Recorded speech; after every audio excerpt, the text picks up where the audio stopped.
Olá! Então, hoje nós vamos falar sobre a produção de cianotoxinas e riscos para a saúde humana. Eu sou a professora Helena, está aqui comigo também a Sabrina, que vai falar com vocês depois sobre dois estudos de caso. Então, nós somos do Laboratório de Toxicologia Ambiental da Universidade Federal do Paraná. Esse tema ele é bastante importante porque ele faz parte de um projeto maior do projeto da CETAC, onde foi pesquisado, né, quais as questões prioritárias para a América Latina. E uma dessas questões foi essa parte de cianotoxinas, né, e de cianobactérias. Nesse contexto, nós temos o problema da eutrofização. Então, a eutrofização, o aumento de fitoplâncton na água, que traz um efeito ambiental negativo, incluindo a anóxia ou a perda de oxigênio na água, com redução severa em população de peixes e outros animais, e também é um perigo para o homem, principalmente pelo meio da alimentação e também da ingestão de água. E nesse caso da ingestão de água, os reservatórios eles são bastante importantes, porque eles são fontes, né, tanto de geração de energia, recreação e também a água potável, que muitos, né, da nossa água potável vem de reservatórios. E no caso das atividades humanas, elas favorecem muito o bloom, a floração dessas cianobactérias em muitos reservatórios, os quais têm resultado em problemas ambientais, sociais e também econômicos. Então, a cianobactéria, ela é um problema? Sim, é um problema. Por quê? Porque produz toxina. E sendo uma toxina, ela pode trazer efeitos danosos, tanto para os animais como para o homem. As cianotoxinas, elas são classificadas quanto à sua estrutura química. Então, elas podem ser classificadas em peptídeos cíclicos, que é o caso da microcistina, que a gente vai falar aqui, e também em alcaloide, que é o caso da saxitoxina, que é outro estudo de caso que nós vamos mostrar. E também temos os lipopolissacarídeos. Elas também podem ser classificadas quanto à sua toxicidade. Então, neurotóxica, ou seja, tóxico para o sistema nervoso central, que é o caso da saxitoxina. Ou hepatotóxica, que é tóxica para o fígado, que é o caso da microcistina. E também temos as dermatotoxinas, que são tóxicas, né, para a pele, ou trazem problemas na pele. Uma das cianotoxinas, nós viemos falar aqui, é a microcistis aeruginosa, que produz a microcistina, que tem uma estrutura, né, bastante complexa. E a outra que nós vamos abordar nesse seminário é Cylindrospermopsis raciborski, que produz a saxitoxina, ou também chamadas de PSTs. Então, nós vamos apresentar dois estudos de caso, em dois reservatórios aqui do Paraná, que é a nossa região de estudo. Um é o reservatório do Iraí e o outro é o reservatório Alagados. Os dois têm atividades antropogênicas e os dois, eles captam água para tratamento de água potável. Ou seja, eles fornecem, né, a água para água potável. No reservatório Iraí, nós temos muita floração da microcistis aeruginosa.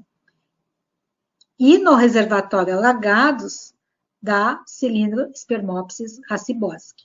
Então, são duas cianotoxinas que elas estão presentes em dois reservatórios diferentes. Então, esse é o reservatório do Iraí, onde eles têm em torno casas, agricultura, indústria, hospital, cemitério. Então, vocês vejam que são atividades, né, que vão fornecer vários efluentes e contaminantes para essa água do reservatório.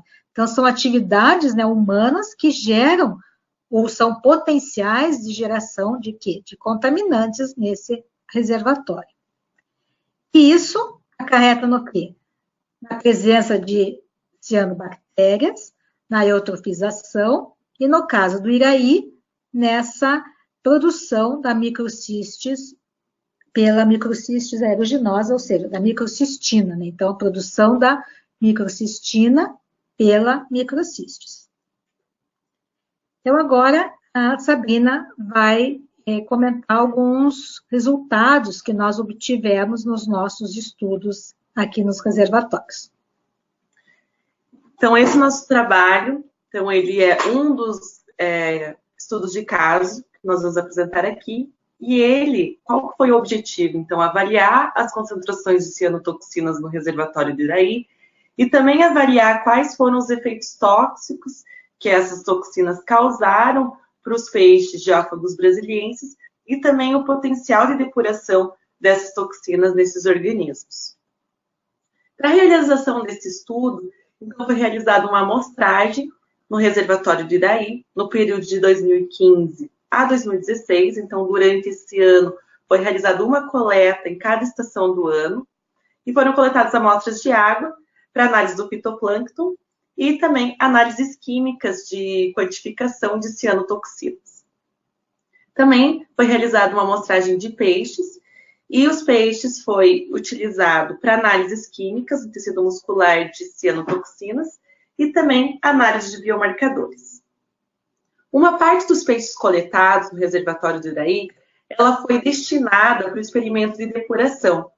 Então, os organismos eles foram mantidos em laboratório, em água desclorada e filtrada durante 90 dias, e a cada período, em 7 dias, 15, 30 e 90, em média 10 organismos, então, eles foram... foi realizada a coleta de órgãos desses organismos e foi avaliada a concentração de cianotoxinas no músculo e também avaliados biomarcadores. Então, quais órgãos foram utilizados, então, para as análises de biomarcadores? O cérebro, as brânquias, fígado, músculo e sangue. E todos esses órgãos, então, foram utilizados para análise de biomarcadores bioquímicos, de osmorregulação e de genotoxicidade. Os resultados desse estudo, então, nas análises do fitoplâncton, a cianobactéria dominante do reservatório, como já era esperado, foi a microcistis aeruginosa, então acima de 100 mil células por ml, então muito acima do que é recomendado pela legislação brasileira, que é de 20 mil células por ml. E foi possível ver que ocorre o que? A persistência desses LUMs ao longo de todo o ano do estudo. Então, todo o período de coleta, a densidade de cianobactérias, ela estava acima do que é o recomendado pela legislação. Isso resulta o quê? No aumento nos custos de tratamento da água e também problemas para o ambiente, né, para os organismos aquáticos e também para a saúde humana. Nos nossos resultados das análises químicas, então foi observado o quê? Concentrações das microcistinas LR, YR e RR, isso na água e também nos músculos dos peixes. Após 90 dias de experimentos de depuração, então ainda foi possível encontrar concentrações de microcistinas nos tecidos dos peixes. Então, mostrando, né, que a microcistina, ela é, então, uma toxina que ela permanece nos organismos aquáticos por um longo tempo. Apesar de ser encontradas essas concentrações, tanto na água quanto nos peixes, ela não foi estimada como risco para a saúde humana e também essas concentrações elas foram abaixo do que é estabelecido pela legislação brasileira.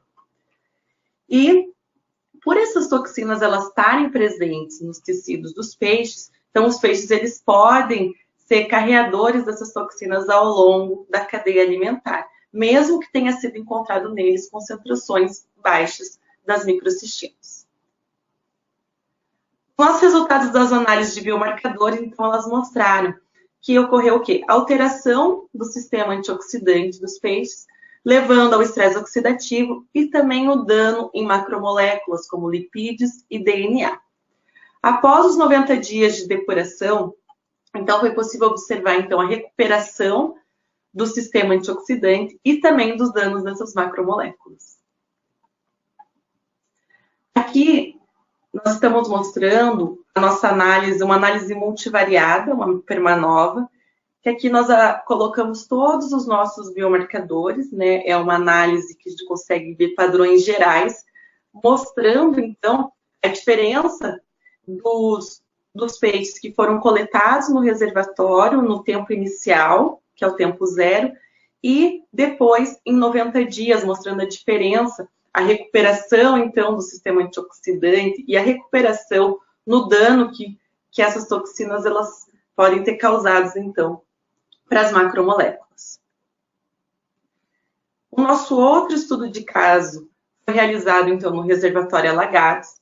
O reservatório do Alagados, ele também tem os mesmos problemas similares do reservatório do Iraí, como várias atividades humanas no entorno dele, como ocupação humana, então várias casas, agricultura, e também nesse reservatório ele tem muita recreação, então tem embarcações, tem vários esportes aquáticos que são realizados nesse reservatório e também a pesca. Várias dessas atividades humanas, então, elas vão levar a que esse reservatório seja eutrofizado, então a eutrofização e, consequentemente, a floração de cianobactérias. Então, desde 2002, nesse reservatório, a cianobactéria dominante nesse reservatório é a Cylindrospermopsis sassiborski, que ela tem o potencial, então, de produzir as saxitoxinas. Então, esse foi o nosso segundo estudo de caso. E qual que foi o objetivo desse estudo? Também avaliar as concentrações de cianotoxinas no reservatório Alagados e também avaliar os efeitos tóxicos e a depuração dessas toxinas, nesse caso as saxitoxinas, no peixe Geófagos brasiliensis. Então, para a realização desse estudo, também foi feita amostragem no reservatório Alagados no período de 2015 a 2016. Então, as amostras de água foram destinadas à análise do fitoplâncton e análises químicas de quantificação de cianotoxinas. E a amostragem de peixes foi utilizada, né, para análises químicas de quantificação de cianotoxinas no músculo desses organismos e também as análises de biomarcadores. Assim como no outro estudo, uma parte dos peixes então, foi utilizado para o experimento de depuração, onde esses peixes foram mantidos em laboratório durante 90 dias em água filtrada e desclorada, e a cada período de tempo mostrado na imagem, 7, 15, 30, 45, 60, 75 e 90 dias, em média 15 peixes, então, era feita a coleta dos órgãos desses organismos, que foi utilizado para avaliar os biomarcadores bioquímicos de osmorregulação e de genotoxicidade, e também para avaliar as concentrações de saxitoxina no tecido muscular desses organismos. Os tecidos utilizados foram os mesmos que do outro estudo, então cérebro, as brânquias, fígado, músculo e sangue, vários biomarcadores, né, bioquímico, de osmorregulação e de genotoxicidade. E os resultados obtidos foram, então, como já esperado, a cianobactéria dominante foi a Cylindrospermopsis sassiborski, com a densidade acima de 100 mil células por ml, então muito acima também do que é recomendado pela legislação brasileira. Então também foi observado que a persistência desses blooms, dessas florações, ao longo de todo o período de amostragem, em todas as estações, e isso leva o quê? Também ao aumento nos custos de tratamento da água, problemas no ambiente para os organismos aquáticos e também para a saúde humana. Nas análises químicas, então, a concentração de saxitoxinas na água, ela foi abaixo do estabelecido pela legislação brasileira, que é de 3 gramas por litro de água. E vários trabalhos têm mostrado que mesmo concentrações baixas, elas têm mostrado efeitos tóxicos para os organismos aquáticos e também, possivelmente, para a população humana. Foi também encontrada concentrações de saxitoxinas no tecido muscular dos peixes, mas também abaixo do estabelecido pela legislação. E aqui nessa imagem é possível ver, então, que o peixe, a concentração de saxitoxina no peixe, que foi coletado lá no tempo zero, após 90 dias existiu uma grande redução da concentração de saxitoxina, mas ela ainda permanece no tecido muscular mesmo após esse período de depuração.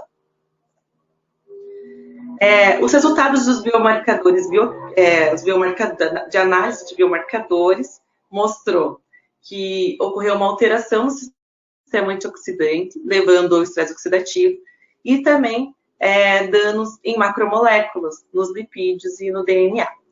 Após 90 dias, então, foi observada a recuperação do sistema antioxidante e também a recuperação de dano em macromoléculas. E foi muito interessante que essa recuperação foi observada principalmente no cérebro, visto que a saxitoxina, ela é uma neurotoxina. Então, aqui também nós fizemos uma análise multivariada, mostrando, então, conseguindo colocar todos os biomarcadores numa análise só. E aqui é possível ver que os grupos também foram diferentes. Então, desde lá do grupo 0 até depois de 90 dias de depuração, que existiu, então, a recuperação no sistema antioxidante, existiu uma diminuição na concentração de saxitoxinas no músculo, né? Então, o grupo de 90 dias foi o que mais se diferenciou do grupo 0. Nesse trabalho também foi avaliado o risco humano e, devido às concentrações de saxitoxina nos tecidos, no tecido muscular dos peixes, essa concentração mostrou ser risco para o humano, principalmente para crianças. Então, como conclusões, o que nós temos de conclusão aqui desses dois estudos? Que tanto o reservatório Iraí como o de Alagados estão contaminados pelas cianotoxinas. E que essa contaminação, né, causou estresse oxidativo e danos moleculares nos peixes, que ali habitam, né, nos peixes nativos daqueles reservatórios. E após 90 dias, que foi aquele nosso grupo de depuração, houve uma recuperação do sistema antioxidante, dos danos moleculares, porém, as cianotoxinas ainda estavam presentes nos peixes, o que indica o quê? Que ela permanece muito tempo, né, nos tecidos e, consequentemente, também no ambiente. E é necessário um melhor monitoramento dessas cianobactérias e cianotoxinas e também, né, uma redução das atividades antropogênicas que intensificam essas florações de cianobactérias. Como a gente viu lá, que os dois reservatórios têm um impacto, né, de várias atividades humanas. Então, isso pode ser, talvez, tentar fazer uma redução, né, dessas atividades no entorno desses reservatórios de captação de água. E como futuras perspectivas que colocamos aqui, seriam novas ferramentas para o monitoramento de cianobactérias e cianotoxinas. Né, a gente tem várias cianotoxinas diferentes nos reservatórios, então é importante fazer esse monitoramento. E também remover as toxinas, tanto da água potável, né, como a água bruta do reservatório. Né? Então, tanto aquela água que vai ser tratada, como a água já tratada. Isso realmente é um desafio, principalmente para as companhias de saneamento de água, que têm uma grande responsabilidade na retirada, né, dessas cianotoxinas da água. Então, é um tema bastante complexo e bastante importante.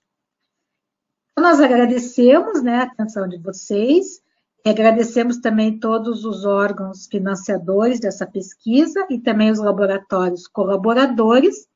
Aqui está o nosso e-mail, qualquer dúvida, alguma sugestão, contribuição, é só escrever que nós estamos, né, à disposição para qualquer questão. Obrigada.